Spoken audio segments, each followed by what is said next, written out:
We got Chris Mitchell on the show. Chris, what's going on, man? How are you? I'm doing very well. It's Sunday evening over here. I'm chilling, just watching TV and living life. I'm good. How are you? I'm good, man. I'm ready to talk about some rap. I'm ready to talk about some Busta Rhymes with my co-host, MidaZ the Beast. MidaZ, what's good? We out here. What's really good? Blow. I feel like we're about to do when disaster strikes. So like I need to just be like, blow. Yeah. Ha ha. And just make noises. You know, yeah, you know what I'm saying? For the whole thing. Busta Rhymes has the dopest ad-lib tracks on his, and like I wonder sometimes if he just recorded like a pass of it and then they looped it, or if he like literally would go through a 4-minute song and just do a track of just like As a recording artist, one of the things that is phenomenal about listening to Bust, and I revisited this album a lot over the last couple of days, is like when I do my ad libs, they sit in like, all right, here's a spot for an ad lib to go. Bust has none of these rules. Like there's none. The ad libs have no rhyme or reason to them. There's no science. It don't even. It's just there. He'll put an ad lib over a word. He don't care. Yeah. Like it's just. He's crazy with it, so it's funny. Yeah. So, Chris, what made you want to choose When Disaster Strikes as the album that we're going to put onto the surgery table today? Well, it's my favorite Busta Rhymes album.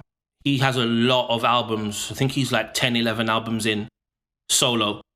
That's not even counting the flip mode stuff and Leaders of the New School. But it's an album I really, really love, and I have fond memories of this album. You know, walking to school, listening to this album on my Walkman. It was a time where, you know, I was in my mid-teens, so I'm starting to kind of get a better understanding of the world and myself. And, you know, in hindsight, I look back and I thought, you really didn't know anything in the grand scheme of things. But at the time, it just felt like the world was really opening up for me. And it's the 25th anniversary of the album in September. So I think it's a good time to kind of re-examine what I believe to be Busta Rhymes' best album. Yeah. And maybe we actually wait and put this out in September. We'll see. I don't know. It's all good. Yeah. So let's you know, kind of get into it as we always do. We like to sort of evaluate how we rate the album as it currently stands. So it sounds like it was a pretty formative album for you. Where on the Source 5 mic rating system, where does When Disaster Strikes sit for you? 5 mics. 5 mics. Wow. Yep. No sophomore jinx for Busta Rhymes. No sophomore jinx. Like, wow. To come after the, and I also understand there's classics in the sense of the culture. In the canonical sense, there's albums that, in order to understand and appreciate hip hop, you have to listen to, you know, like your Ultra Magnetics, like the obvious things. But then there are those albums that are just so impactful to me, and I can actually trace, you know, some of the artists that came about as a result of this project. You know, you look at your Ludacris, the formation of the Flip Mode Squad, you know, Rah Digger's success. You know, I feel like, you know, DJ Scratch as a producer, you know, like I just feel like this album has everything we love about Busta Rhymes is in this album. And I think the closest he got to it was with the last one he did. The ELE2. The ELE2. And so, yeah. I imagine this is going to be a little painful for you because we're going to be stripping your 5 mic classic and seeing if it's still holds up. So let me ask you, if this is a 5 mic record, you don't think it can get better? You know what? This exercise allowed me to think, yeah, it can get better, because there are some songs that I feel could be trimmed. It's almost like, imagine someone makes you a dope meal, right? So the chicken's banging, the rice is banging, the coleslaw is banging, and then they put some vegetables on the side, which, you know, it's cool. But you don't need the vegetables. You need the vegetables. Yeah. But it's kind of like, you know what? I could eat these on the side or with a different dish. Right. It doesn't necessarily add to the dish, but it doesn't really take away either. That's how I see it. You know, I was listening to this album over the last few days, and I don't have a romantic relationship with this album. Now, part of why I don't have a romantic relationship with this album is because I don't have a romantic relationship with Busta Rhymes. So I was into Bus as very surface level into Busta Rhymes. And so, you know, doing these podcasts and going through these things, I get to think about the artists that and albums that I do have romantic relationships with and why, right? And then the ones that I don't and why, right? Because I generally like Busta Rhymes. So then the question is, yeah, but why didn't I really like care that much about Busta Rhymes? Like, I like him, but why didn't I care? And in listening to this, the album that kept popping into my head in comparison to it was one we just recently did on the podcast, which was Redman's Muddy Waters, which would have been the year before, right? And there's a lot of parallel between those records for me in the sense that, like, there's a lot of rapping for rapping's sake, right? And there's a lot of like for instance, on the Redman record, there's a lot of similar production throughout every track in the sense that, like, Eric Sermon just makes like an Eric Sermon type beat every track, right, that he does. There's a lot of similar production on this album, like just crazy bass lines, and then Busta, ha, ha, ha, ha, just going crazy on every song. But I think it's the going crazy that wears me out sometimes. And then I compared it again in my head to a lot of Kendrick Lamar and why I don't listen to a lot of Kendrick Lamar, although I generally like Kendrick Lamar.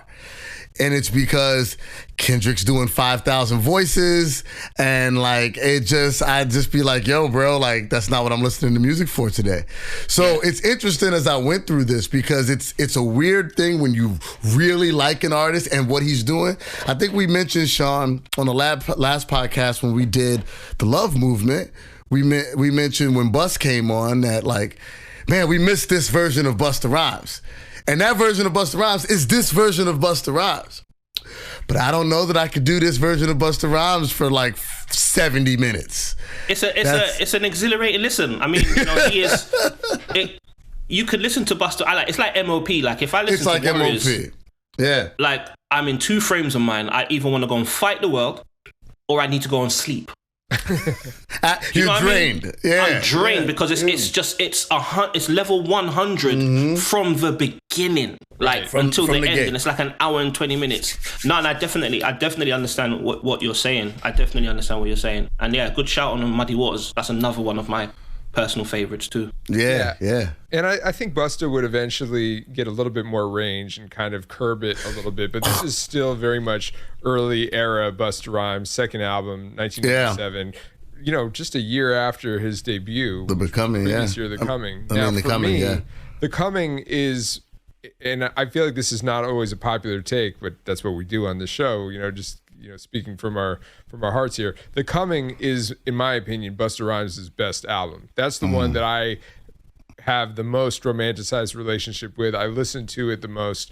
When it came to his other material, including this album, I guess starting with this album, he, for me, is the consummate singles artist. And that he's always great for incredible singles. The albums, you know, I think this is probably, it's not a hot take to say this is in the upper echelon of his albums, but for me, my relationship with him is more in single doses. And I don't know if it is so much about the wild energy so much as, I don't know. I think that it's hard. I was trying to think of this too. I was like, there's something with Bus that's missing for me. Right. And it's super funny because as the albums go on, because I think, and going back to what we were talking about when we were mentioning his feature on the Love Movement, this Busta is my favorite version of Busta. Sure. After a couple of albums, we stopped getting this Busta, right? He turned into speed rap Busta more. You got more of that. And then you also got more of like coke rap Busta, right? Which is, I like to call Raekwon Busta, right? So we got these other Bustas, right? And then we got like Swiss Beats Busta, you know, and I don't like that Busta at all. I don't like that one. We got these different Bustas. I like this Busta, but what I kind of wish that we would get is an album with all of the Bustas. Like I like all of the Bustas, but this Busta doesn't come back. Like, I this feel he Busta's does. gone.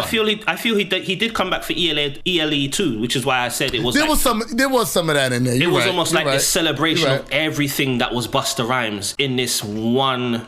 The Busta Rhymes package. sampler platter, if you will. Exactly. Yeah. Exactly. But I totally understand. I totally understand what you're saying. And yeah, the Swiss Beats Busta, I'm not with it. No, sir. I'm on my New York shit. That was cool. That was alright. I like that was that Swiss, beat. wasn't it? Yeah, that was. Yeah, that was Swiss. That was Swiss. I'm talking. What is it? Turn It Up from Yeah, from ELE 2. yeah.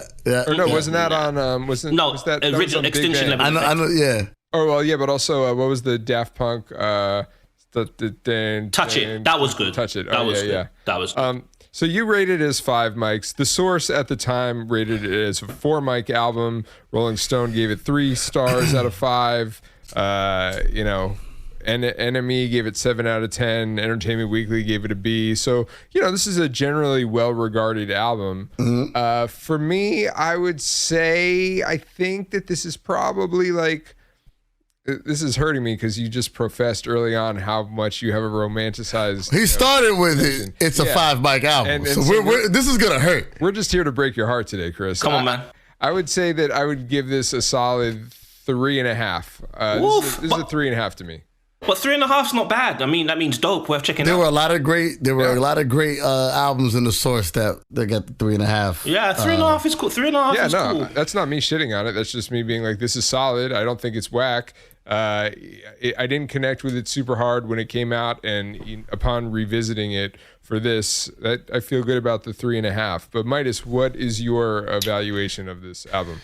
Yeah, I would say the same actually. I would have stuck with a 3.5, but it's one of those records where so like going back into some of the tropes that we've been seeing in these records that came out in the 90s, every song is like 4 minutes, right? Like, I really think this album's gonna benefit from a healthy trimming.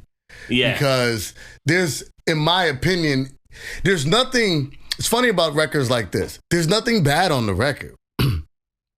But if this record were to the point of the podcast, 10 songs versus 19, boy, you're like, God, Bus came out swinging.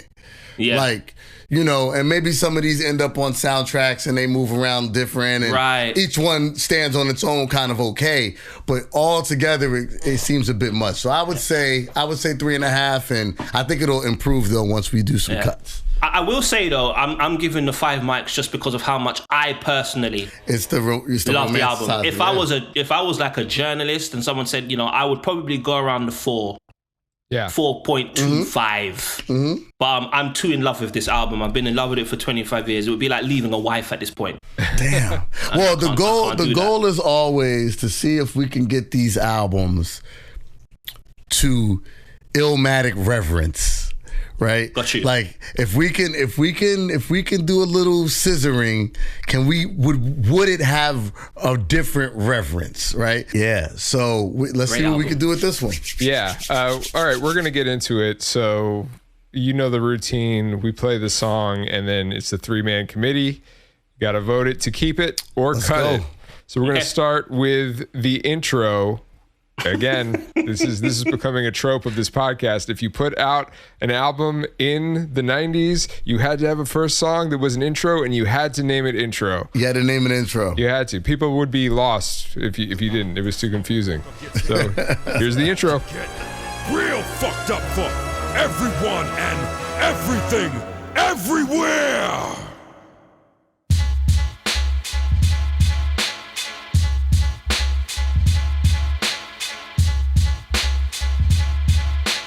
What a time capsule. Come on. Yeah. So here's the thing. I'm gonna just come out the gate. The 90s was real crazy about these intros, and I get it because it birthed such amazing intros. Like there's amazing intros throughout the 90s. There are some amazing intros from the 90s. There are some amazing intros. I'm gonna say this is not one of them. Okay. This intro is now. I love Dr. Trevis. Although, like I love what Busta is doing on the intro. The intro is 5 minutes long. And that's my main criticism too. And it's 3 different intros in one intro. Busta Rhymes is the king of wasting amazing beats on intros. Yeah. The production. The beats are amazing. But that's also testament to just the amount of amazing production he has. Because I remember on Genesis, when the intro came in, it was dun, dun, dun, dun, dun, and it was nuts. And he just started talking over it. I said, huh? I'm like, how do you just talk over a nuts beat? That was always a thing that we used to talk about back in the day with the famous one for that for me and my boys was the Wu-Tang Killer Bees, we are the swall. Yeah. We were like, they didn't rap on this? Like, what are you talking about? Right. Yo, there's 3 amazing beats on this intro. Yes, and I should say that these beats or the movements here are produced by Busta Rhymes, Omar Glover, and DJ Scratch, who plays a pretty significant part in the production on When Disaster Strikes. But yeah, it is very overwrought. I mean, it's when I say it's a time capsule, it is very much capturing that moment. But man, he was really hedging his bets on the fact that the year 2000 was going to be this Armageddon. And he got his maths very wrong.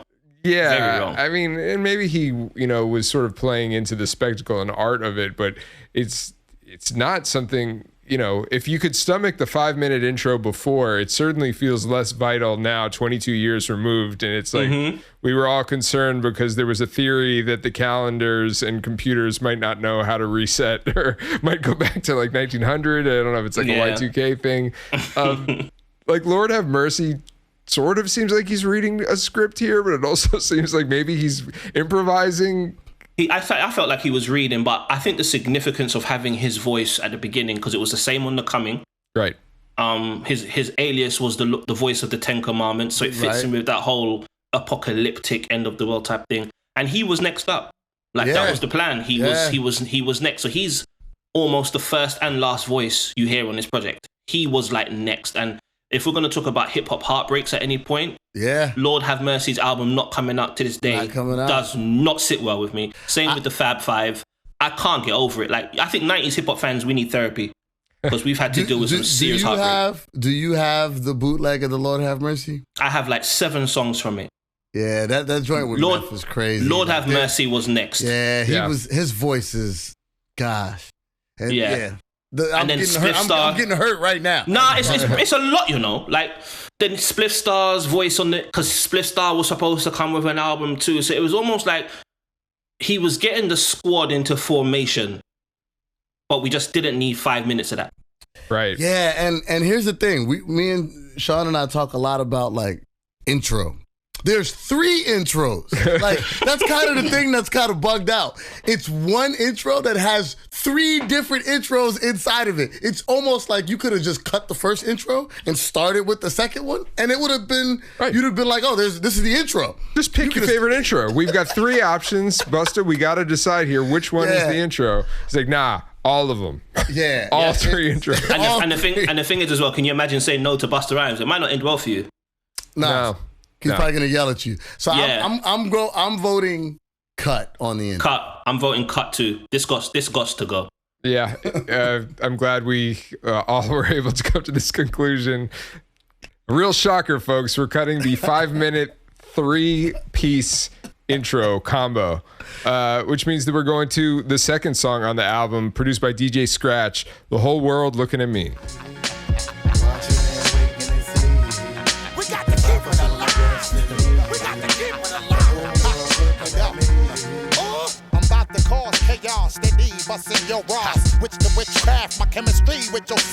This is the intro. Yeah, it should have just started right there. Yeah. Start right there. The sophomore album, 1997.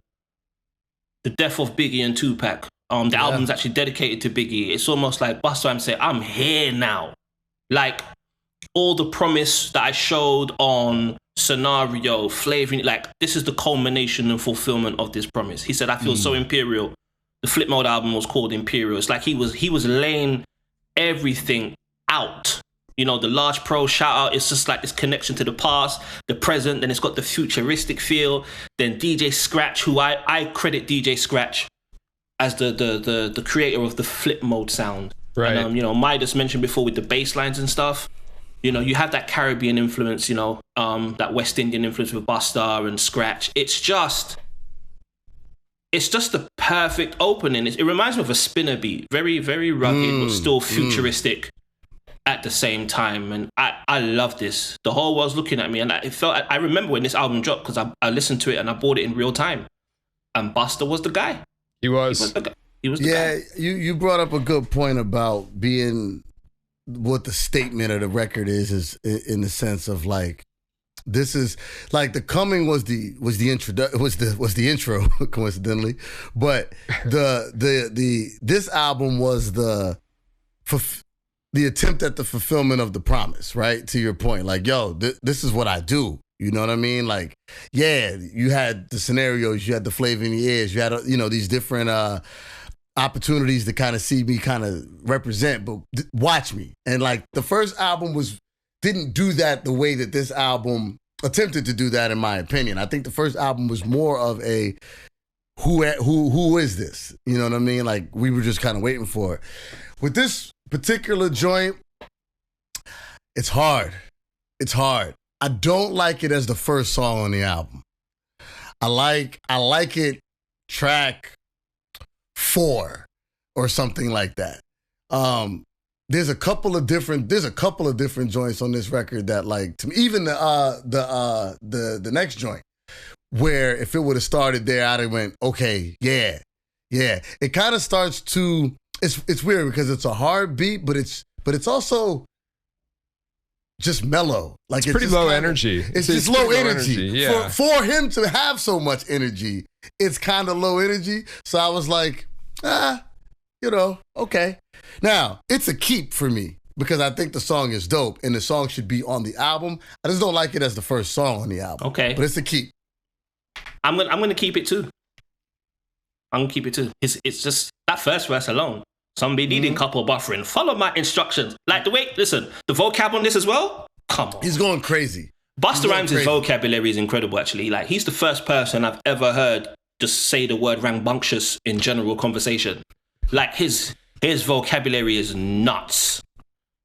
he really is an incredible MC, which is, I think, what it's kind of underrated, low key. It is underrated, and I think I've had this conversation ironically about Ludacris, and I know this is probably another podcast topic, but Ludacris, I think, is wildly underrated. He can rap his ass off, had huge smashes, and kills every guest verse he ever does, which is kind of what you can say about Busta Rhymes, too. They occupy the same lane. Yeah. And I really do think that part of the underrated nature of both of them is because they made music videos that were kind of funny, which seems like a real fucked up thing. The humor. Yeah, the humor almost undermined it when, like, honestly, if you think about it, and if we, like, think about the craft of performance and, you could say writing or storytelling or whatever, comedy is very hard to do. It's very easy to be dramatic.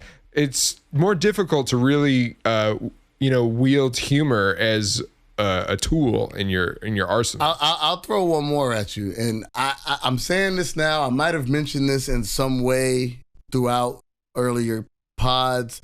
So we'll keep a running tally of this, if this becomes a thing. The albums that the whole hip hop landscape generally looks at as all-time classics, the ones that we kind of all agree on are untouchable classic albums.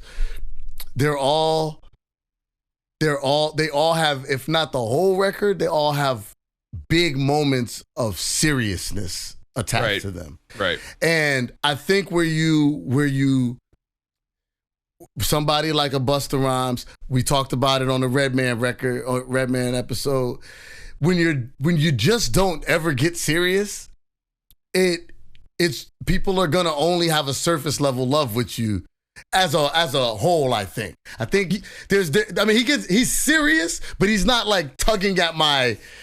There's no heartstring being tugged at. It's weird because I wouldn't say that Busta Rhymes doesn't have seriousness on his albums. The album is called When Disaster Strikes. It has a very dramatic intro. And, for the most part, even if you heard some of the songs that had videos, if you heard them removed from that, it doesn't necessarily convey the, for lack of a better word, goofiness or lightheartedness that the lightheartedness rather that the videos would convey. So I don't know. It's complicated. And maybe we're going to go ahead, Sean.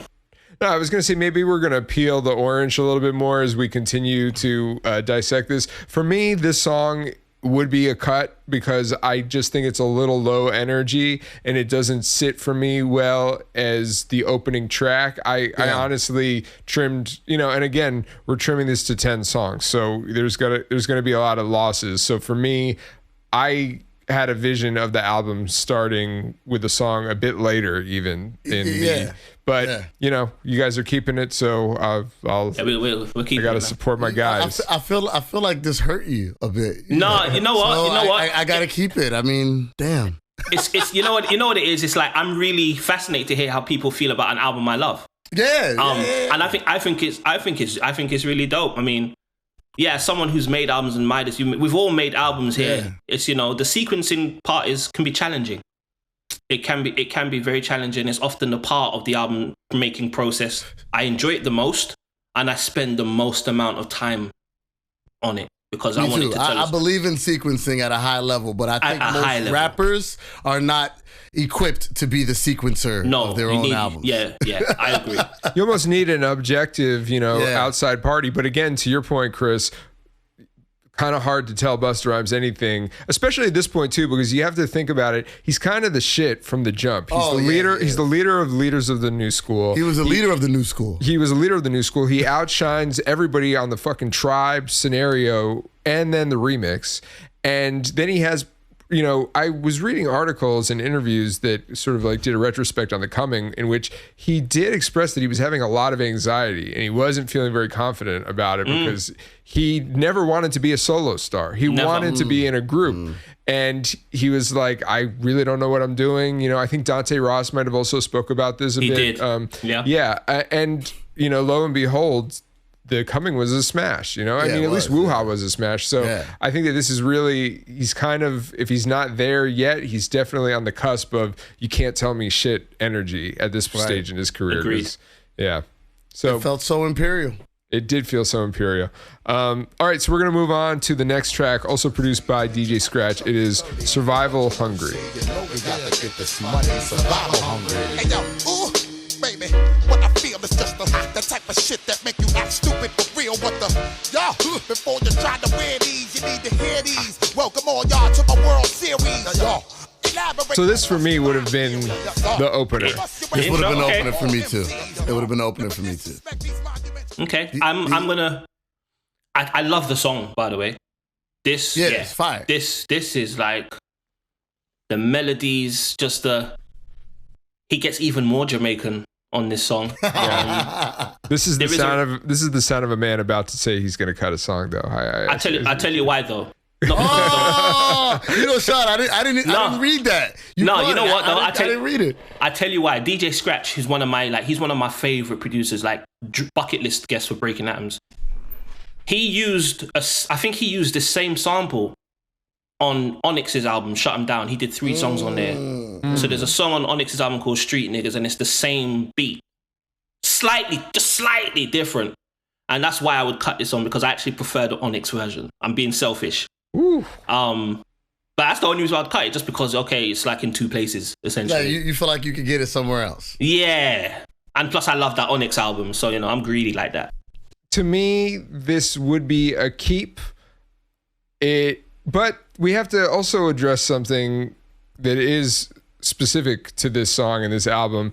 Busta Rhymes himself cut this song from the album because when they reissued it and in later releases and international releases, this song was not featured. It was only on the initial, and I believe it is also on streaming. So I guess it is still sort of canon, but they released the remix to Turn It Up, the Fire It Up remix, and that was in the place of this song. So I guess having said that,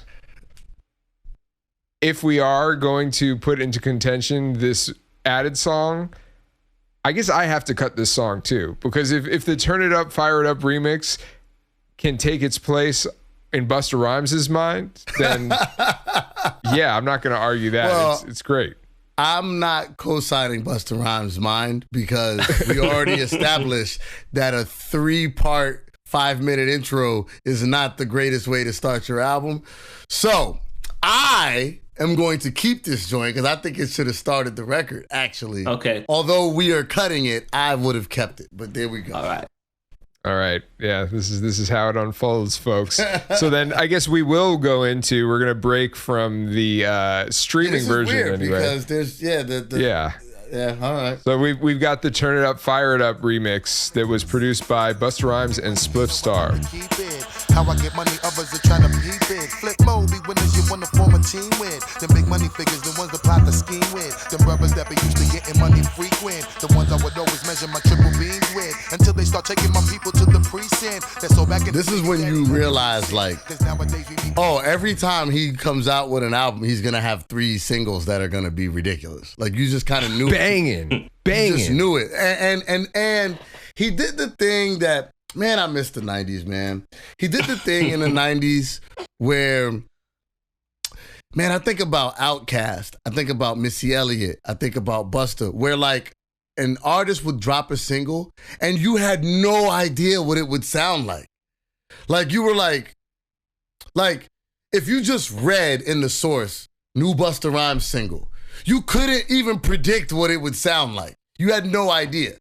You know what I'm saying? Like if Outkast was going to drop a single, you had no idea what this was going to sound like. It would completely catch you out of left field. Like I would have never guessed that song from Busta Rhymes at that point at all. So the fact that he was able to be so unpredictable with those records, you know, was and flip the flows up. Like that's another thing about Busta is that he's a flow master.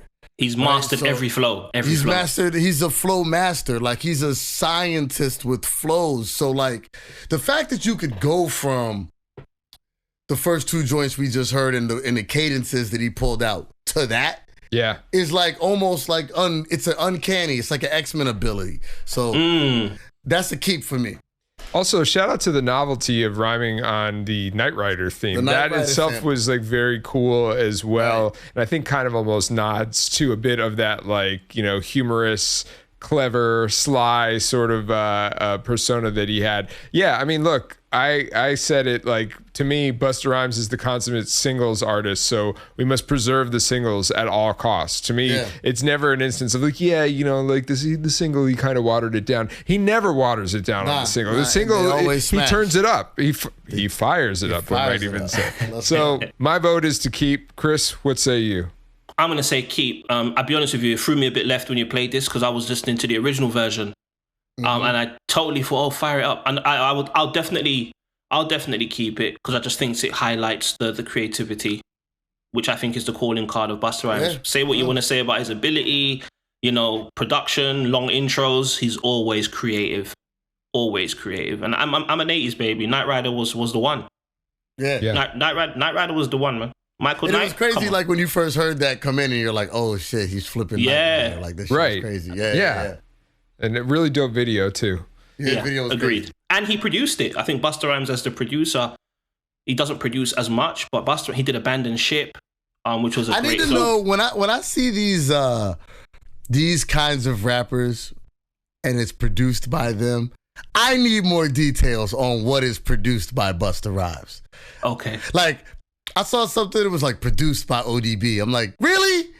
Like he made the beat? Like he made it like with a beat machine? Is that what happened? I did read an interview with Evil D. I don't know. They said Busta Rhymes is a producer, like drum machine will hit drum the pad. machine. Yeah. I gotta see it, bro. I believe it. I believe it. He's been around for so long and he's had so many dope mentors. You got to keep in mind that like the Bomb Squad and Chuck D were, you know, pivotal players early on in his career, in the LONS career. I believe it. Yeah. Me too. I wouldn't be surprised if like Busta Rhymes could get a little busy on the turntables either. I have no evidence of it. That wouldn't shock me. That would shock me less than seeing him tap on pads.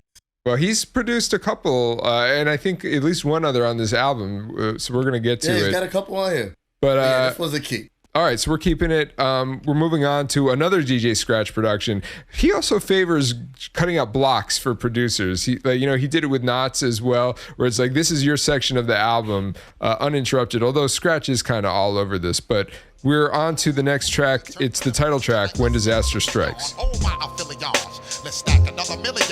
When you learn on how the birds go to my motherfucking song, watch me puts it on and keeps you open all day long. The way we function up, you thinking something must be wrong. We set the high standards for corny niggas to get the gong.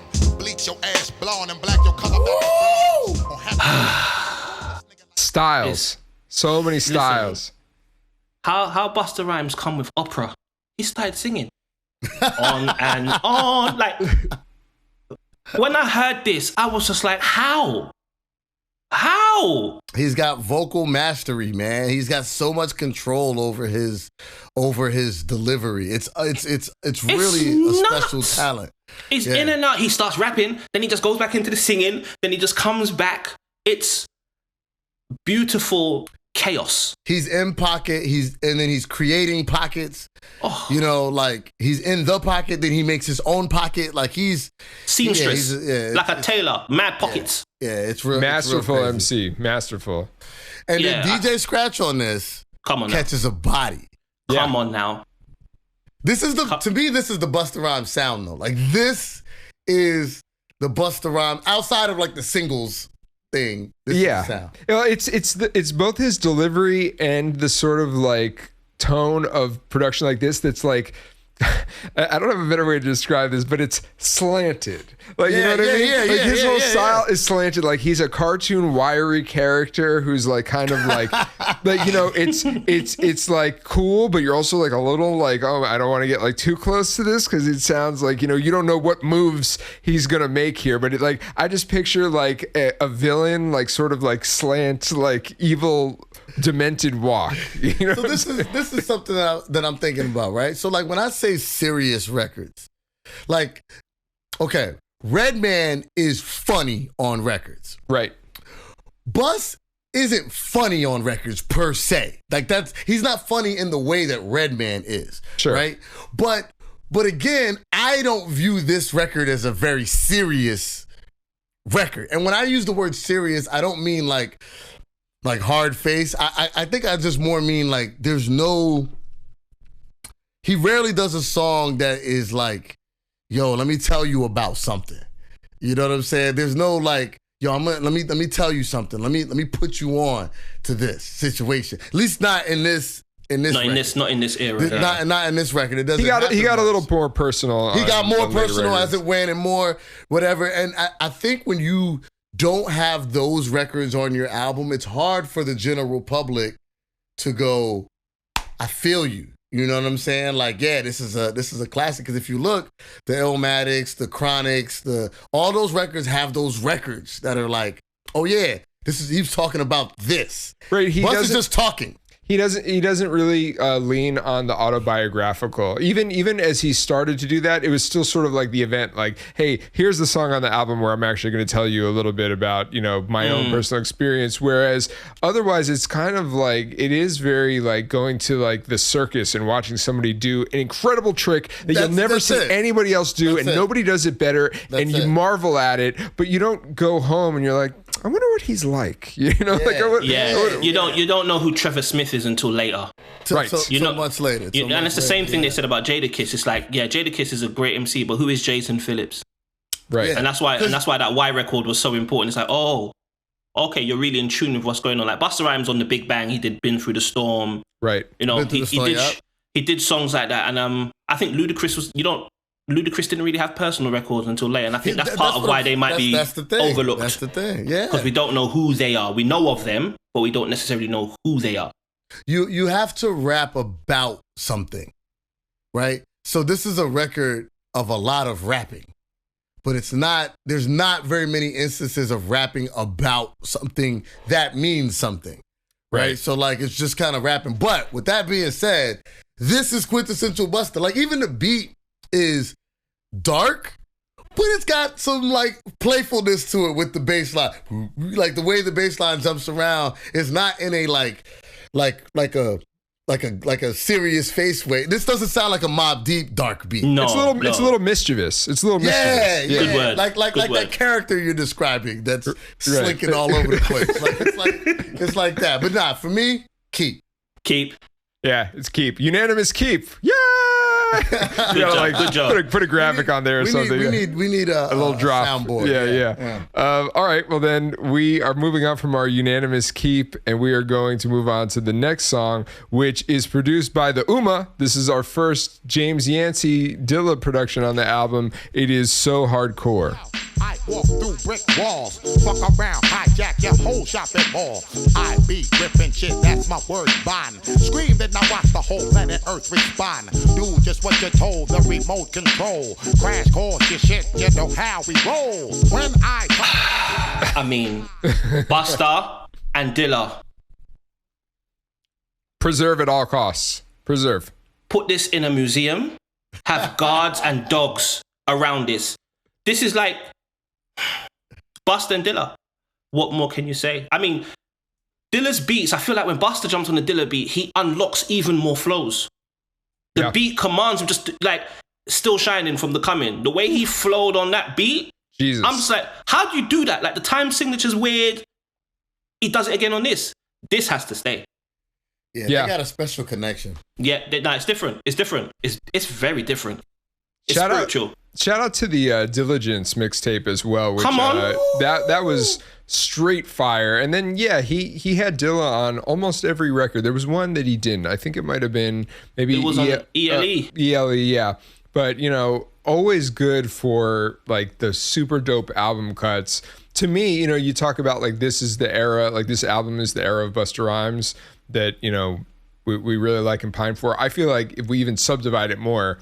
This is the version of Busta Rhymes that I even prefer amongst the entire album. His character and the tone of his voice and the way that he's rapping, it kind of skews a little bit more earlier, like the Tribe features and, earlier the Coming album. So, I love this song. It's a keep for me.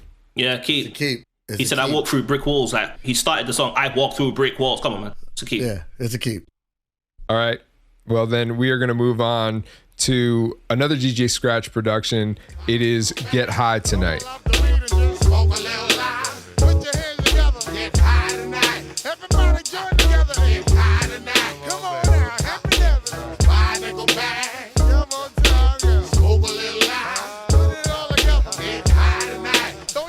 Is it bad? It's a cut. It's a cut. It's a cut. It's a cut. Not because it's a bad song. It's a cut. It's just weed. It's a weed song, isn't it? Yeah, and it's not. And I don't have anything. Weed song. And I don't have anything against weed songs. I love the Chronic. Prove it. Smoke right now. No, I can't. And you know what? I've never smoked in my life. It's just never been my thing. My thing was always food and music and women. Yeah. It's hard to. I mean, I'm not a marijuana crusader either, but that's a really tough retort to come back to. Like, what am I gonna like? Poke a hole in music, food, and women? Like that was my thing. It's a cool song. It would have been good on a soundtrack. Yeah. Again, I love this album, and I will listen to this song. I listen to this song. When I listen to the whole album, I don't skip this song because it's a well-produced song. The production is amazing. It's DJ Scratch. The flows, the melodies on the hook. But in the concept of when disaster strikes, is it really time to get high? The world is about to end. We need to, like, do you know what I mean? Like, is it time to get high? That's the question. I don't think so. It's pretty fair. I mean, that's guys, a good point. I didn't think of it that way. Look, shout out to the De La Soul is Dead skit. I kind of like it. It's to me, I like it. It almost feels like the successor to the Cummings. It's a Party. It's almost in the same exact place in the album too. Good point. So to me, I am all for. I think maybe later in his career, he might have gotten a bit more pandering with like songs that you could play maybe for your girl or play like in a party setting. But to me, this is that, but it still has dope character. I like it, but I'm not gonna scream about this. It's it doesn't. The reason it's a cut for me is that it just doesn't give me a visceral reaction up, down, left, or right. It's a song that exists. Fair point. And it's to me, it's the quintessential fat on an album. Like you just don't even need it. Like you know, so you cut it, and you're not sad that it's gone. You know, and it's there. You're not mad that it's there. Like it can be listened to, but you know you could do without. So I would say this is when you were talking about the vegetables and everything. All that. This is that. You know this is the I mean? vegetables. Yeah, okay, yeah. I'm with you. I'm a cut. Cut. You know, by that metric, you're right, because I wanted to keep it. We're cutting it, and I don't really feel anything. So There we go. There we go. the story checks out. All right, then we're going to move on to the Busta Rhymes self-produced Turn It Up. Bounce back, open your mind, y'all. Grind your whole ass till you twist your waistline. Y'all know the time. Hey, yo, feel the bass line. Stack the overdrive, bounce, baby, feel the incline. So genuine every time, Busta redefine. The wicked new design, making y'all press rewind. Hope you're feeling fine. Watch Cut. and intertwine the bounce, rock, skate, shit. Here's what you know what? I wasn't crazy about this song, actually. I do recall now when I first heard it. I wasn't crazy about it, and I was glad that he remixed it. So, like, if I ever interview Busta Rhymes, I will ask him, why did he choose to remix this song? Because I feel like this song was cool. But Busta Rhymes he's a god level MC. It was just cool. Yeah, it's turn it up. It's like, okay, cool. It's not a great beat for me. Yeah, it's not. I mean, it's a obviously super well known sample that it's like if you're gonna touch a well known sample, then you need to like kill that shit. But if you're just, I mean, if it's just gonna be that, then you might as well. I don't know. Even listening to it over the last couple of days, every time it came on, I skipped past it. Just keep it moving. Yeah, I'm cool on this. It's a cut. Would you say that you guys are more turn it down than turn it up for this one? Turn it down. Turn it off. Turn it off.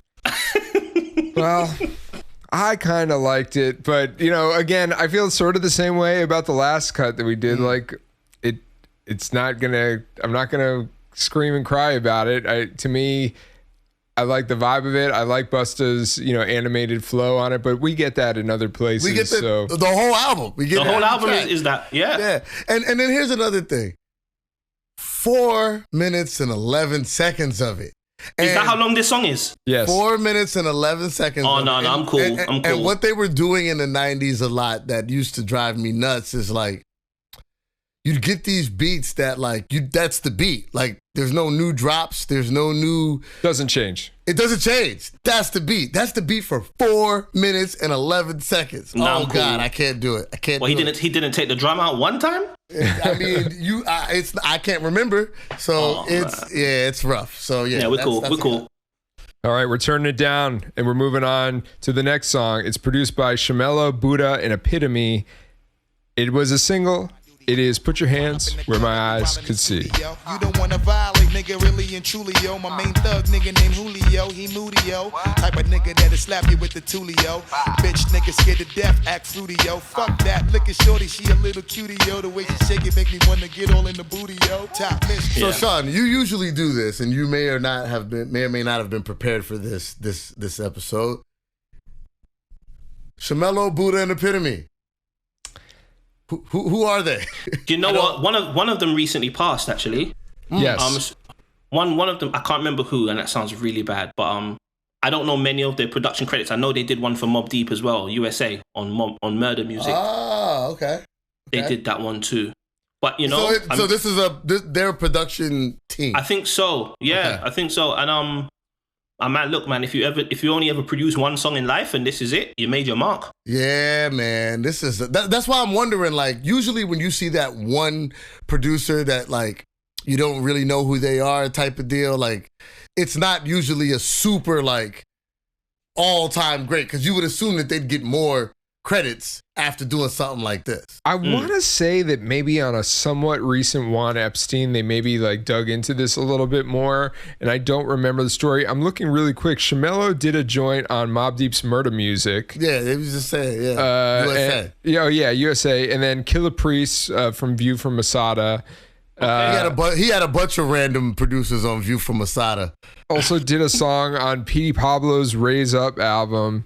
Random. You know, I mean, being, you know, in a bit of the game as well in the music industry and like producing and seeing how it goes. And, you know, I think a lot of times it just comes down to like either some of these guys just don't have the gas to you know, keep producing, or it could be myriad. Was this just fed from like an A&R? Like, was this just like...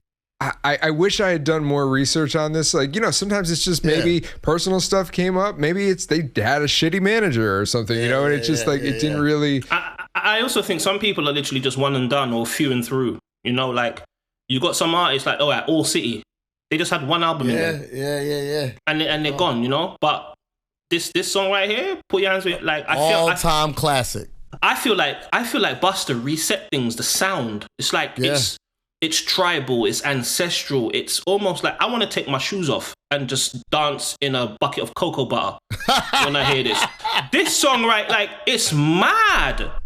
The flow and then the video, then the whole Coming to America thing. Busta was really smart. He really tapped into you know, Coming to America, Knight Rider, that kind of... We're at an age now where we can look back and say these are classics, but, you know, even back then we was looking at, remember that, or the old days, or, you know, things that were 10, 15. The way he was able to connect the past throughout this album, I just think it's really, dope. I wish as an MC, I wish time could be reset and I had the opportunity to get this beat where somebody would say like, yo, you think you could do something on this? Like, I wish I would have heard it for the first time. Like, I want the feeling Busta Rhymes had when he heard this beat for the first time and was like, yo, you know what? I'm going to come up with this. And like, I'm going to come up with this certain flow. Like, the birth of this flow had to be such a fun thing for him to work on in the lab, because this is such a different record. This goes back to what I was saying about the Missy Elliott and the Outkast stuff. Like, these singles that we've never heard a song like this before this came out. No. Right? You know what I mean? So like, just to be able to hear a new sound like that had to be crazy, but all-time great. It's incredible. Dip It in Ember, the video, the style, everything. Yeah, it's an absolute keep. Yeah. And I did just sort of, while we were talking, see that Shamela was the one who passed away. Rest in peace. Yeah, so rest in peace. And you know, shout out to anybody who contributes to, you know, these amazing moments. It doesn't matter if you only got one. Like you said, it's pretty incredible. Okay, then coming up, we have the next song, It's All Good. Wow, the way you give me them little fights, them little tussles, bite the back of your neck, weaken your leg muscles. That type of chick that always wanna take it there. She don't care, ready to fuck anywhere. Make a nigga wanna bust till my legs cripple. Put your breasts in my face, tell Who me produced this? Latif. The whole shit, kiss me on the cheek. And quick note, and all my listens over the last week of this album, this song was not on there. So shout out to that. Because as you played it, I was like, what is this? I don't even know what this is. So yeah, this was a song that was cut from, or maybe it wasn't on initial. Do we know the order? Was it initial and then cut? It was initial. I remember when I got the first pressing. I'm pretty sure this was on there. I remember this being on my tape. So, ignorant American question. When you are getting initial pressings on records in London and in the UK, are they American imports or are they like UK? It depends. So sometimes you get the American import, like, you know, you have to pay premium. I paid £20 for the listening by little brother. Woo. Yeah, I bought it twice. Or sometimes what we would get is what you call like a UK bonus track. Right. Sometimes we got tracks that Americans didn't get. This is when they respected our money. I know about that because you paid £40 for the listening. I used to go to like, you know, the stores in the mall, the Sam Goodies, and like look for bands or groups that had the import singles from the UK. And I was paying like $18 to get a bonus song that I didn't even know what it sounded like. I was like, man, I hope this is good. And sometimes it was. Sometimes you get a really dope B-side and you instantly were elevated to cooler status because it's like, because you got nobody has heard this. This is like even prior to Napster and file sharing. I'm pretty sure this was on the original pressing. Yeah, we'll have to one day do a UK versions versus Canada versions. Canadian versions. Yeah. Sometimes the Canadian versions would be crazy. Yo, you guys had you guys had a version of Supreme Clientele that was nuts. We'll talk about something about that. We're gonna sidebar offline. Yes. It's all good. Produced by Latif. I'm gonna let you guys go on that because I didn't even hear that one and don't remember it too much. I mean, it's pretty smooth. I do enjoy the production on it. For lack of a better reasoning, because it wasn't really too indoctrined into my listening habits of this, and I didn't do a lot of listening. I don't think I actually owned this CD, so I just heard it from friends who had it. To me, it's just a cut, but in like the least, it's like I didn't even know you were here, so Yeah. I didn't know you were here. So I think I would cut it. It's a cool song. I like the production. I would have preferred maybe hear someone else over it. What I heard just now, I'd rather hear someone else over it. Busta Rhymes sex raps. I don't know. I don't know. Come here, girl. You know I love the way you look. It's like, is this really what I want to turn on, that's the chilling with my wife. Shock and awe version of flirtation. Like if you spike your voice. I think this would have been, just put this on a soundtrack or a compilation. Yeah, this could have been on the Boomerang soundtrack. Right, good shout. You know what I'm saying? Absolutely. Yeah. So it's a cut for me. Are you enjoying this episode? Do you like the other episodes of the Questions Hip Hop Trivia? And do you want to support the show and get even more than you're already getting? Why have you not joined the Patreon yet? Go to patreon.com/thequestionshiphop to get bonus content, early access to episodes, discussions, and much more. Now back to the show.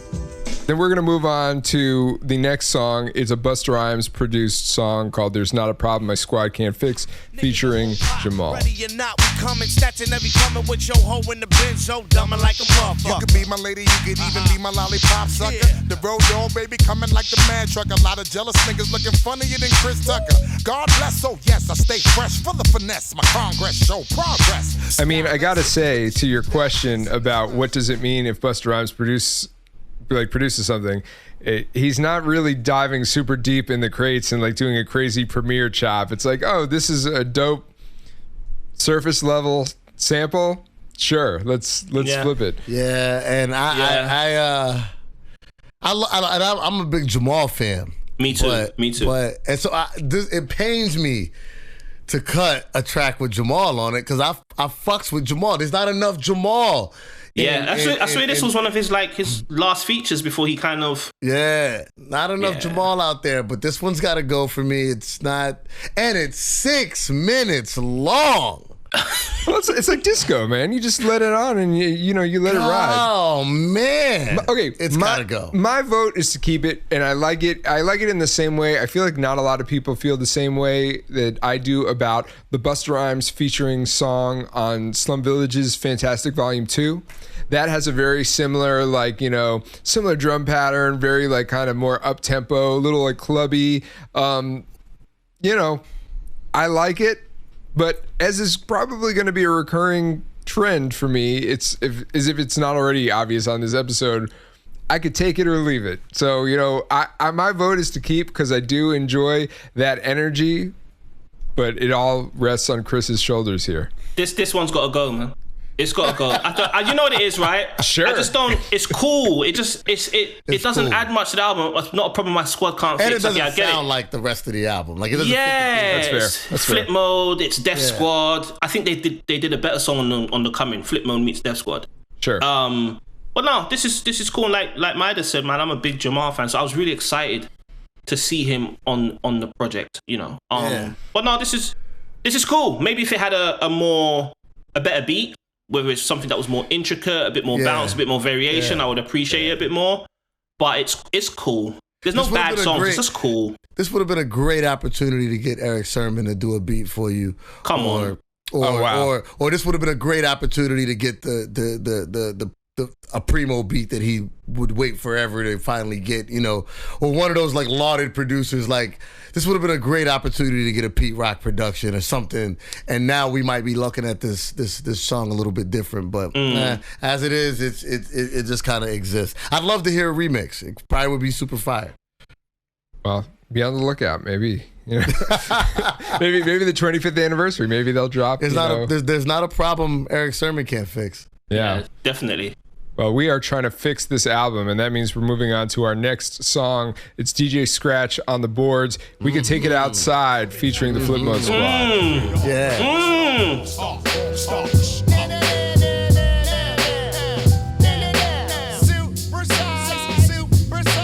Right before your eyes. Bringing treats like giant sweet potato pies. Flies on shit and I shit on flies. This song right here is the best Flip Mode lineup ever.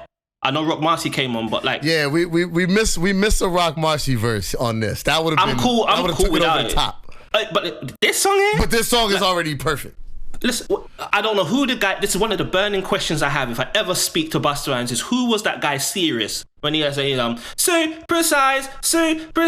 I'm like, who is that? Super dope. Like, who is that? And then Spliff Star, I'm in jewels like the ladies, bigger than I said, oh. Yo, everyone on this song went mad. You know what's funny though? When I listen to Posse Cuts, I listen for who comes on. First of all, I'm real crazy about the intros of verses. Like, when you come in, how do you come in? Right. And does my feeling about what's happening change when you step in the scene? Right. And man, when Rod Digger come on, bro, the whole energy. Stepping on toes, I crushed the whole shoe. Yo, the whole energy just go, because everybody does their thing. So it's already up here. And then when she walks in, I'm like, First lady, yo, First shout lady, out Rod Digger, man. Come Dirty on, man. Harriet. She killed it. Forever and ever. Like, everyone on this, like, even when Lord Have said, and bring drama, like Nicaragua, like, huh? Like, yeah. I'm like, how do you make that rhyme? And then Busta Rhymes was like, you better practice what you preach. I got 7 MCs and 10 Gs to show each. I was like, is that how much they get paid for a verse? Like, that blew my mind. I'm like, yo, you man do 16 bars and get 10 grand. Yeah, I think somebody probably ran up on him later and was like, hey, I want to talk to you about this line that you had, Bus. It's probably why Lord Have's album never came out. Or he might have been trying to influence the market and just be like, well, if I say it, then that's gonna then become the standard. Maybe it didn't work, maybe it did. But I don't know. I don't think Busta Rhymes had budget problems during this time of his career. I think they must have opened it up for him. But this song right here, the beat, DJ Scratch, this is quintessential Flip Mode. Like, this is the reason why every Busta Rhymes album after this, I went straight to the Flip Mode song. Yeah. Just to hear it. And we'll talk about the Imperial another time, but this song right is one of my favorite. How is it possible that the previous song that we just cut is a whole minute longer than a song that has 5 people on it? My brain doesn't compute this. I don't even understand. But go ahead. Busta Rhymes must like fatty meat. He just doesn't trim it. Yeah, he doesn't. I love this song as well. I think it's great. I think we have a unanimous keep on our hands here. Yeah, keep. Do a remix. We're going to move on then to the Rashad Smith produced Rhymes Galore. Rhymes galore. Just for the motherfuckers out there on some real hip hop shit. Yo. Mayday. Walk barefoot on niggas like Kunta Kinte. So, what you say? What did you do when you walking this way? I burn you like I'm smoking a chalice with Elder Sensei. Yeah. Gotta keep. That's a keep. Gotta keep. So, quick funny story about Rhymes Galore. Somehow from the Napster, Kazaa, Audio Galaxy days, I ended up with like a lot of copies of Rhymes Galore in my hard drive. So like whenever I would put music on shuffle, there was a really good chance that Robs Galore would come on 4 or 5 times in any shuffle environment that I had going on. So shout out Robs Galore for being the most played song in MidaZ laptop history. This song, yeah, man, it's Rashad Smith, another person I want to know more about. His contributions are just, he did Woo-Ha. It was just good to see him on there. And the beat just sounds, it's just different. It's a bit left. Related to Bus? No, I don't think so. I think he's not related. I do think he's West Indian though. I do think he's, well, you never know, like, you know, West Indians get around. He had a pretty healthy career. He did the One More Chance remix. He did LL Cool J's Doing It, Lounging. Oh, wow. Yeah, he got busy. Times is nice. Is he a hitman? He was with the Hitmen at one point. Yes. Okay. He was.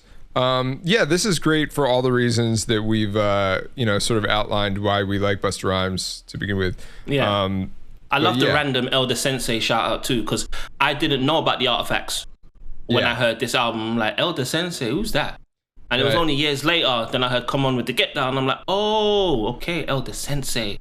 Yeah. Boy, it was cool. Super solid. You got to keep this. So we have 7 songs we've kept, which means we only have room for 3 more to keep. Oh, snap. So we're moving on. Yeah. Oh, you just had a moment of realization. Nah, because, man, like, it's because you put Fire It Up in there, Sean. Don't put that on me. Come on. Put that on Busta. Put that on Busta. Oh, shout out Rashad Smith. He's done a lot of shit. He's done a lot. Rashad Smith is crazy. He's also worked with Erykah Badu on some of her later albums. He's the shit. He did If I Ruled the World? All right, sorry. Yeah, all right. We'll save it for the Rashad Smith compilation episode. Yeah. All right, so we're going to move on to the Easy Mo B, another one of my favorite producers from this era. Come on. He produced Things We Be Doing for Money, Part 1. My son stay scheming on how to maximize the level on day-to-day creaming while you remain thinking. Yo, I ain't tolerating no mistaking. We on the move to study paper making. Round up the whole squad quick, plot the scheme with my niggas. Get on some full clip bull. Is this sort of the predecessor to Coke Rap, Busta Rhymes? Like, he was getting there. This is him getting there. sort of starting to be like, I'll give you some Busta Crimes, some Busta Crime rhymes. Come on, Sean. Good night. Thank you. Good night. This guy. You've been a lovely audience. This guy. Oh, I had to take my headphones off for that one. Yeah. I'll give you some Busta. Sean Kantrowitz, Busta Crimes. Oh, good. Hey man, shout out Easy Mo B. One of the most not celebrated enough producers of all time. Jesus. When people do their greatest producers of all time lists and all of that, we are not talking about Easy Mo B quite enough. Narrative matters, and the sad fact of the matter is the narrative behind Ready to Die very pointedly sort of pushes him to the rear. And really, if you think about it, his contributions to that record are crazy. And most people think of that record as, Puffy produced it. And it's like, No, that's Easy Mo B. Easy Mo B, his Tupac productions are crazy. Like another dream guest. Like, yeah, Easy Mo B is crazy, man. Like, and what's dope about Easy Mo B is this isn't the Easy Mo B sound for me. Like, he really came in and was like, I'm gonna fit the theme of what you guys are doing. The Busta Crimes aesthetic. The Busta Crimes aesthetic, because he was able to, like, I could have easily mistaken that for a scratch beat. Yeah. So he really did, but it's a crazy production, and the joint's crazy. And the storytelling is dope as well. The storytelling's fire. Yeah. This one's the key for me. All right, we got 3 slots? We have 3 slots. The reason why I'm going to keep this, guys, is because it's a storytelling song. And I feel like every MC needs to have one of these on your album and in your arsenal. It's important. So keep. This is a keep for me, too. It is a keep for me as well. We got another unanimous keep, and we have done, keep, something. So that means that we are going to move on to the Things We Be Doing for Money, Part 2. Shout out to the excess of the 90s. And this one is produced by Agala and Clarence Dorsey. The way them niggas tried to play me, son, them niggas is whack. Hey, yo, rap, yo.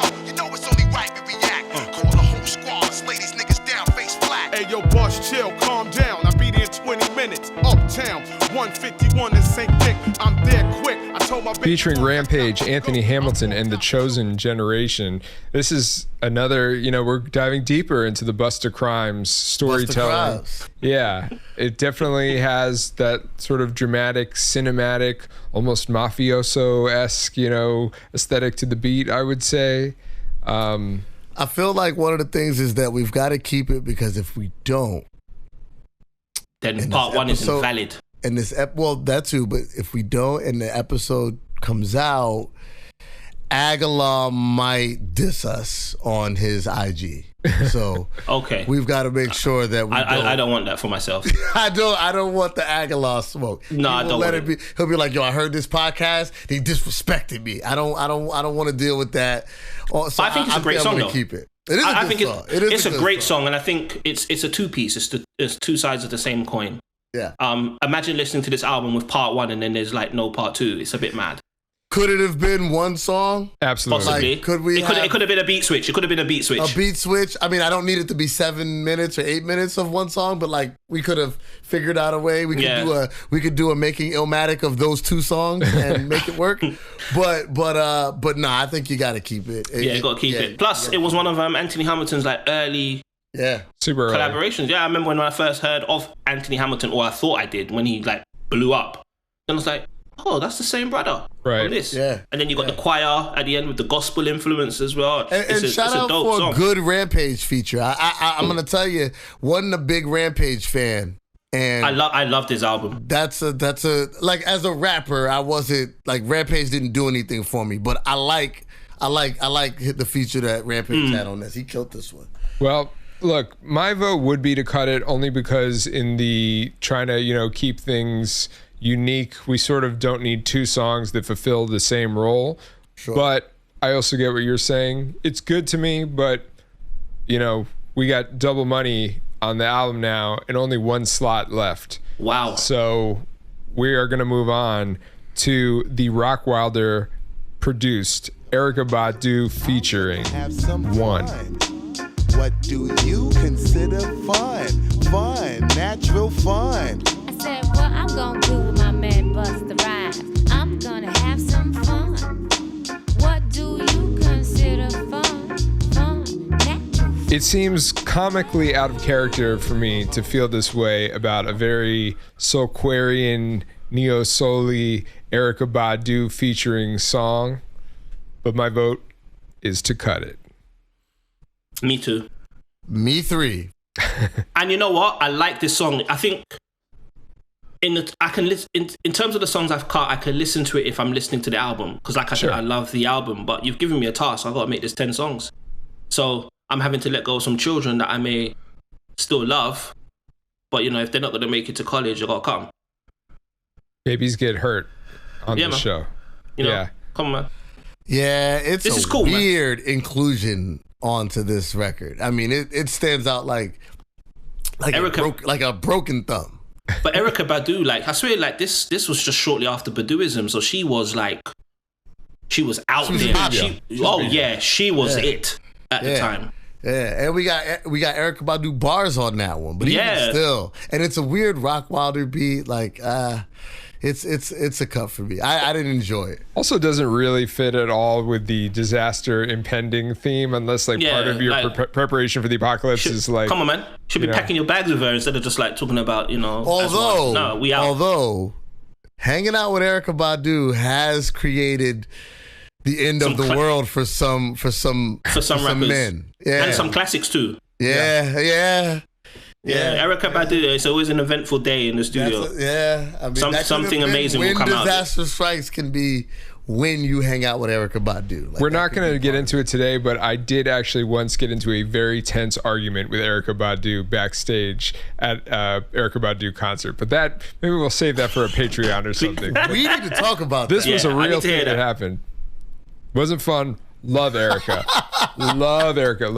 huge Erykah Badu fan. But yeah, we got to cut this, which means we're going to another Rashad Smith produced cut. It was a single, and the song is called Dangerous. Afraid of us, you know this ain't a game to us. You strange to us, that's when we getting dangerous. Come on. This is serious. We could make you delirious. You should have a healthy fear of us. Cause too much of us is dangerous. So dangerous. Come on. I love this song. This song is to do woo hard and do this. Yeah. In the space of a year? Are you mad? Like, this was yeah. I'm more of a, and I don't really like to use this term, I'm more of a backpackery type dude. But I like a good single. Yeah. And this is a great single. This has everything, the great production, the lyrics. It's not annoying, it's catchy, it does what it says on the tin. But I'm gonna have to cut it. Whoa! When disaster strikes. Yeah, you know why? You know I'm gonna cut it that. because I kept turning it up, you see, and I can't go back and take turn it up. If I could take turn it up or fire it up out now, I would put this in its place. But the reason why I'm taking this out is because I've got one more slot. And I know what I'm putting in the slot. Wow. I mean, Plus, we've already got Put Your Hands Where My Eyes Can See. We've already got Fire It Up. We've got the singles. You know, we've got 10 slots. Do we really need 3 singles? We do, because that is the thing about Busta Rhymes. All of his singles have such crazy character that you can't even group these in together. This is such a fucking weird song, too. It's very weird. It's very off kilter. Weird. Yeah. The video is weird, and I say weird in the best way possible. Like, Yeah. It's wonky. Very wonky. This is in a great way. This is, yes, it is wonky, and it's one keep for me, because that is my vote. As a note, we have to go through the whole record of keeps and cuts, and then we'll see if we've kept too much, because we might have to do a second round of cuts. So just as a note. But with that being said, this is a fucking keep for the kid. This signs the contract of these songs that you could never predict that would come down the pipeline and be just like, yo, what the fuck is that? Yeah. No, bro, I'm with you. This, I think it's a great song. Great song. I just, we'll go through the list and you'll find out why. Okay. All right. Well, maybe your vote then is that you were trying to save a slot for the next song, which is produced by Puff Daddy. It is the Rampage, Puff Daddy, and Mace featuring The Body Rock. I be a nigga with $1 million figures, getting all up in they bitches, leaving they pussy in stitches. Hey yo, I'm on to the next level. I'm getting rich. Friends said I switch. I got me a bad chick, live up in the hills, pay my mom's bill, recoup for $500,000. Still got. This is the same sample as De La's The Business, right? It sounds very similar. Yeah, and it's been used a couple of other times too. Yeah. If I can think off the top of my head. Hey man, get this shit out of here. Yeah. Get this shit out of here. I mean, you want to talk about time capsule. This was also, everybody was trying to get down with the bad boy movement. Quintessential get a puffy joint on your album. And it was awful. This I like this song, but it would have fit better on a Bad Boy album. Yeah. Yeah. Put this on Mace's album. But Busta Rhymes' flow and verse on this. Check out the way me and my niggas always be ripping shit the way that I just made no favor and do it so intricate. Nah, it was mad. Well, what Bus would do, which is where you have to like put him on a Mount Rushmore of all time flowers and stuff, is when Bus hears a beat, if the beat doesn't do anything special, he will do something special, right? Because like this beat's boring as shit, like it's hella boring, and he was like. And then Rampage is hella boring on this shit. It's like boring beat, boring Rampage. It's too much. But Bus, it's almost like, I feel like Bus heard that and was like, I have to like up the ante and dance on this a certain way. Yeah, Bus tried with all his heart, but this tried. And the question I'm saying is, we're coming to the end, right? And the world's about to end, and you're out here doing the body rock. I'm like, these man's priorities is all over the place, yo. It's all over the place, bro. Well, he's already proven, like in the latter half of the album, that he's kind of like losing track of the mission. He's chilling with Erykah Badu, then he's like dancing with doing Puffy the body Mace, rock. like. Come on, man. No, it's a cool song. It would have fit better on Mace's album or a Puffy album. It would have been perfect. It would have. It also sort of foreshadows the fact that Busta, in his career moving forward, is always kind of going to keep his ears and eyes open to what is popping and attach himself to it in a way that still is him. He still brings his own energy, but he's not afraid. It's not really a diss. He does chase trends. He does see what's popping, and then he's like, "Yo, let me get some of that. Let me hop on that remix. Let me get Neptunes. He'll sit in it. Yeah. No, I agree. But it is a unanimous cut. We have one more official song left. It is DJ Scratch's produced "Get Off My Block" featuring Lord Have Mercy. Mouth the back of John and show this nigga just who the winner is. The presence of a small time, I diminishing blemishes. I'ma play your ass out like a game on my little Sega Genesis. This is inappropriate. Fuck is we talking for? And we ain't even associates. Ass lyrical beatings, straight trick or treating. Hey, what you eating? Super dope. Super dope. You see, let me tell you something, right? You see that guy, Lord Have Mercy. He was next, man. He was this next. This was the setup. It was. Like his flow on his Busta Rhymes killed it, but the flow and what Lord Have Mercy, he said, "They Macarena when I jack my razor." Huh? Like Yeah. Asthmatic chest wheeze. Lord have. He was next. He was next, man. He had the illest voice and the illest rap name. I remember when I first heard it, I was like, his name is Lord Have Mercy. And imagine being why an MC. Why did I not think of this? Like, dude, if you're an MC and you're gonna call yourself Lord Have Mercy, you have to deliver. Yeah. You can't like. There's certain rappers who have names that match them. Like Jizza, genius. Yeah. You are literally the genius, right? This guy, Lord Have Mercy, the voice of the Ten Commandments. It was the best rap name pairing with a voice his delivery was so off kilter. It was this mix of like singing, start and stop, and just like, and then the production, DJ Scratch again. Yeah, this was a great album closer. Get off my block, Yeah. Who the unfamiliar cornballs? We need to start calling people cornballs again. I'm down. I'm going to start today. I co-sign this. You unfamiliar cornball. Yeah. So this is a keep for me. Keep. Unanimous keep, which means we have one song or track left, which is the outro. And the whole entire flip mode squad.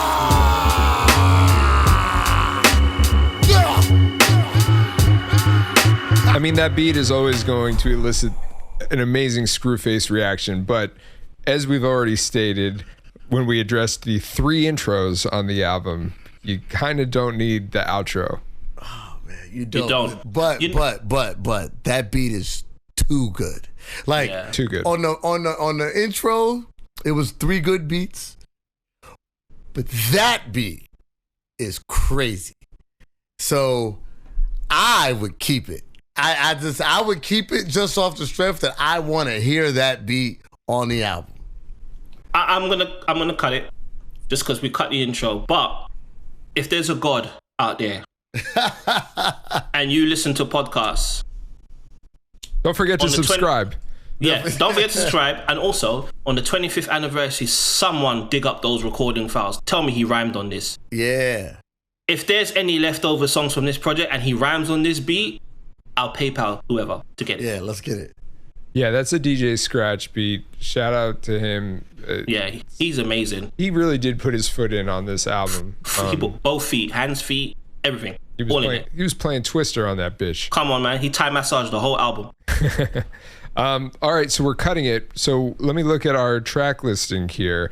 11. We got to cut it down to 10. The track listing is The Whole World Looking at Me, Turn It Up, Fire It Up remix, When Disaster Strikes, So Hardcore, Put Your Hands Where My Eyes Could See, We Could Take It Outside, Rhymes Galore, Things We Be Doing for Money Parts 1 and Part 2, Dangerous, and Get Off My Block. All right, I'm gonna throw my ones out there. The Whole World Looking at Me is a cut for me. I am gonna go. I feel this is too much for me. I am gonna go because I do not want to keep Dangerous in there. Fire It Up couldn't go. Woo! Chris, you're out of your fucking mind. You're out of your fucking mind. We can't cut the Fire It Up remix. Yeah.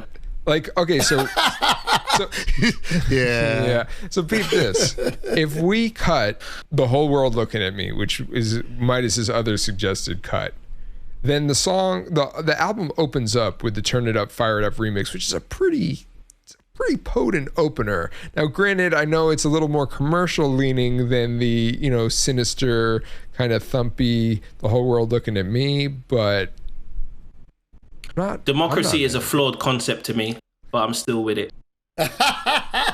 if are you both saying you'll take off the whole world looking at me? So here's the thing for me. That's for me. There are a few songs on here that I will fight tooth and nail to keep.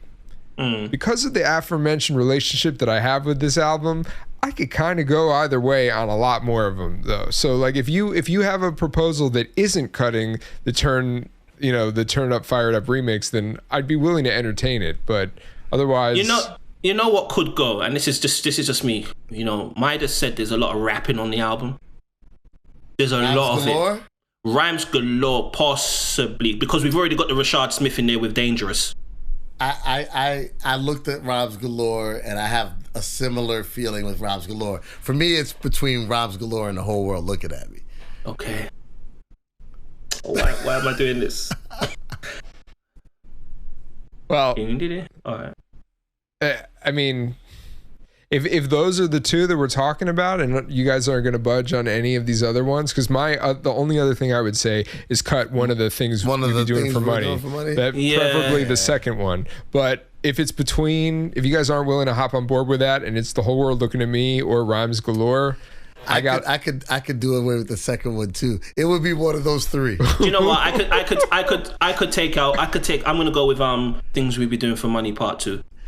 I could live there. I could live there too. I could live there. That's what we're gonna do. So, amended track list, 10 tracks. Let me just make sure. 1, 2, 3, 4. Yep, 10 songs.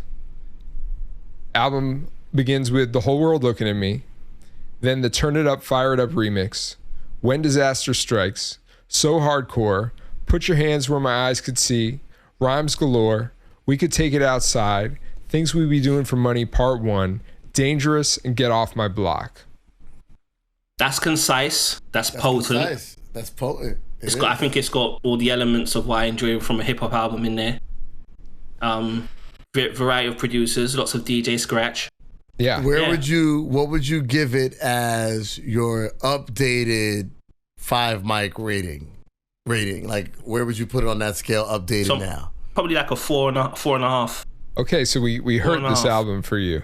Well, no, because he said from a journalist standpoint. I'm speaking as a journalist now. Like the fan in me is always 5 mics just because it means so much to me. Yeah. But from a hip hop canon perspective, I'd say maybe a 4.5. I still think it's Busta Rhymes' best album, even in this shortened version. I really do believe that. Do you think the album in the shortened version is better than the album in the longer version? No, because there's some key cuts that we took out. Like Things We Be Doing for Money Part 2 is important just because I'm a big storytelling guy. Mm-hmm. And if I imagine hearing Part 1 and it just cuts off and it's like, which part, like, huh? The story kind of in there. It would be like most people's relationships with music videos in the 90s. It was like to be continued and then you never part 2. Yeah. If he had said to be continued, then I could live with it. But it's a 2-piece. So yeah, there are some songs that I would keep. But I could, a 12, 13 track version of When Disaster Strikes would probably be the sweet spot. But this 10 track version is dope. I think it's dope, and I'm actually going to go and listen to it in the order that we've done it now. Yeah, we'll have a version of that too, a playlist. Okay, dope. What do you think, MidaZ? I think the album has improved. I think we've cut fat. Is there a song or two that we could have kept and it maybe I wouldn't think that song or two is fat? Yeah, but in the efforts of getting the other songs off of it that were like that Puffy song's awful. Like that's gotta go. Right? Like there's songs on there that Erykah Badu song's gotta go. That fucking Get High Tonight. this got to go. So like, I think we've improved the record in that sense. I started with a 3.5. I'll go up to a 3.754 in that range. Yeah, I will say, you know, you mentioned the Puffy song. The only redeeming feature of that song is there's a really good split start interlude at the end. I think it's a DJ Scratch beat, and he talk about, you know, the musical felon, the Black John Lennon, always keep the gap between the brief and the denim. I was like, oh, split start's coming with an album. He never did it. I feel like Busta wrote that verse, but crazy. I mean, I wouldn't be surprised. I tell you, I was ready for this album. Was supposed to be the setup. I think this is the only thing with this album that I look back and I feel a bit salty about is it fulfilled the promise of Busta Rhymes, but I think Flip Mode Squad as a whole is probably one of the biggest missed opportunities. Yeah. And there was. I think they could have done a lot more. I haven't revisited the Imperial in a long time, so I need that album there. Oof. He talk. It's another 5-minute intro, by the way. The Imperial's crazy. Imperial's crazy. It's even got a Swiss Beat song on there that I like.